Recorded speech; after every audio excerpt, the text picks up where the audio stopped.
지금 이 새만금 신공항이라 해놓은 이 지역이 현재 아직 매립이 안 돼서 지금 갯벌로 남아있는 지역인데 여기를 수락갯벌이라 하거든요. 남아있는 수락갯벌마저도 사라지는 거죠.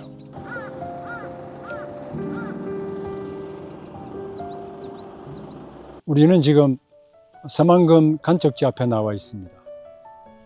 새만금 간척지 사업은 전북 군산에서 부안에 이르는 바다를 33.9km의 방조제로 연결한 간척지입니다.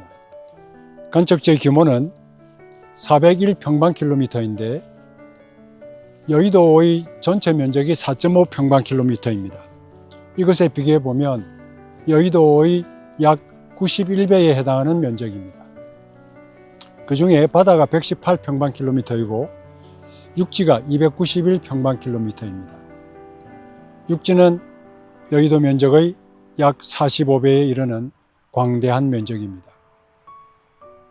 새만금이란 이름은 만경평야와 김제평야의 만과 금을 따고 그 앞에 새로운이라는 의미의 새자를 붙여서 새만금이라는 이름이 붙여졌다고 합니다. 이 새만금 사업은 애초에 계획이 된 것은 1930년대 식민지 지하에 있던 일본에서 농지를 만들고자 했던 모양입니다.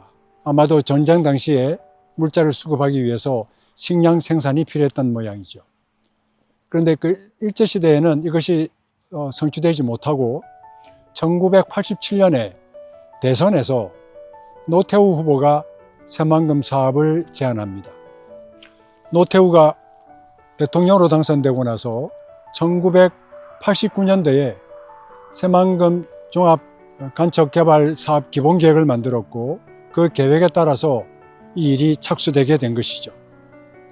그러다가 1996년부터 환경 문제에 대한 논쟁이 시작이 되어서 소송에 걸리게 됩니다.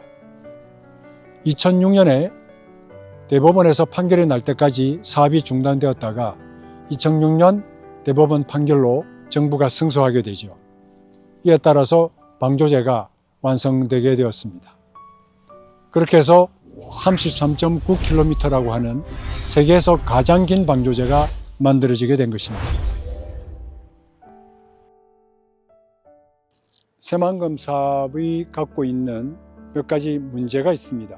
첫 번째가 생태 환경이 손실된 것입니다. 새만금 방조제는 33.9km입니다. 이렇게 광대한 방조제를 통해서 닫힌 바다가 만들어졌습니다.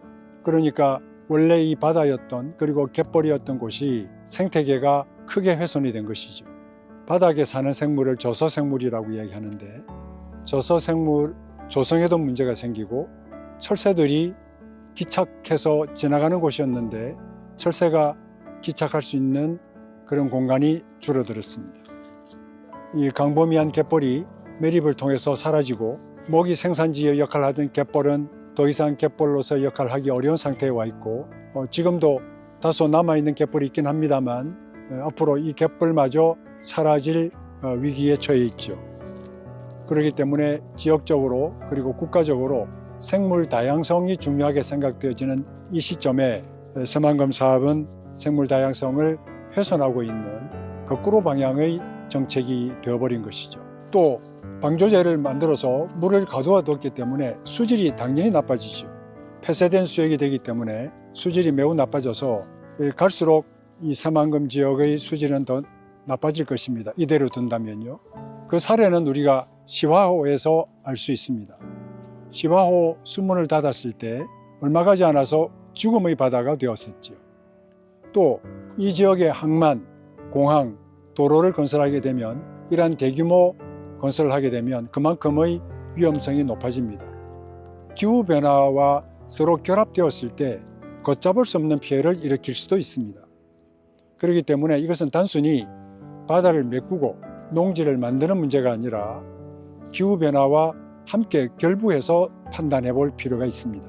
또 한 가지는 경제성에 대한 불확실성입니다. 이 대규모 SOC 사업을 통해서 우리가 얻을 수 있는 이익과 잃어버리는 것이 얼마나 되는지 정확하게 판단해야 되는데 얻는 것보다 잃는 것이 더 많다면 경제성은 없는 것이라 볼 수가 있는 거죠. 국토부는 활주로 길이 3,200m의 새만금 국제공항을 계획하고 추진하고 있습니다. 이 새만금 국제공항이 갖는 문제점은 공항 예정지가 갯벌이나 철새 이동로와 인접해 있기 때문에 조류 충돌 위험도 있고 생태계 파괴가 우려되고 있다는 점입니다. 이미 1.3km 떨어진 바로 옆에 군산공항이 있어서 이미 가동 중에 있습니다. 2025년 9월 11일 서울행정법원에서 아주 의미 있는 판결이 내려졌습니다. 새만금 신공항을 반대하는 시민단체가 국토부를 상대로 소송을 건 것이었는데 그 소송의 결과가 나온 것이죠. 서울행정법원은 새만금 공항 기본계획을 취소하라라는 판결을 내렸습니다. 판결의 주요 내용은 조류 충돌 위험을 과소평가했다는 것입니다. 무안신공항에서 조류 충돌로 인해서 큰 피해를 입은 적이 있죠. 새만금은 무안신공항보다 훨씬 높은 조류 충돌 위험이 있다고 합니다. 법원에서는 환경영향평가에서도 또는 전략환경영향평가에서도 조류 충돌 위험성을 충분히 고려하지 않고 너무 낮게 평가했다는 지적을 하고 있습니다. 특히 경제성의 타당성이 부족하다는 점이 지적이 됐습니다.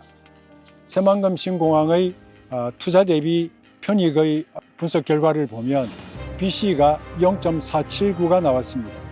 비용 대 편익이 1:1이 넘어야 사업을 추진하게 되는데 0.479가 나왔기 때문에 사실은 이런 사업은 추진할 수 없는 사업이었습니다. 그럼에도 불구하고 지역균형발전이라는 이 명분 때문에 예비 타당성 조사를 면제받았죠. 법원에서는 설사 예비 타당성 조사를 면제받았다 하더라도 이것이 곧 모든 SOC 사업의 타당성을 보여주는 일은 아니다라는 지적을 했습니다. 다시 말해서 균형발전이라고 하는 그 가치도 매우 큰 것이지만 그 공익이 압도적으로 크지 않으면 균형발전 사업이라 하더라도 충분히 까다롭게 재검토해야 된다는 점을 명시한 것입니다. 자, 그러면 이 새만금 지역은 앞으로 어떤 방향으로 발전을 시켜나가는 것이 좋을까? 우선은 생태복원을 시도해야 합니다. 부분 상시 개방도 검토해야 합니다. 방조제와 수문의 운영을 조정해서 해수 유통을 회복하거나 일부 구역을 상시 개방하는 것이 좋을 것 같습니다. 그렇게 되면 갯벌과 저서 생물과 철새의 회복 가능성을 높이게 될 것입니다.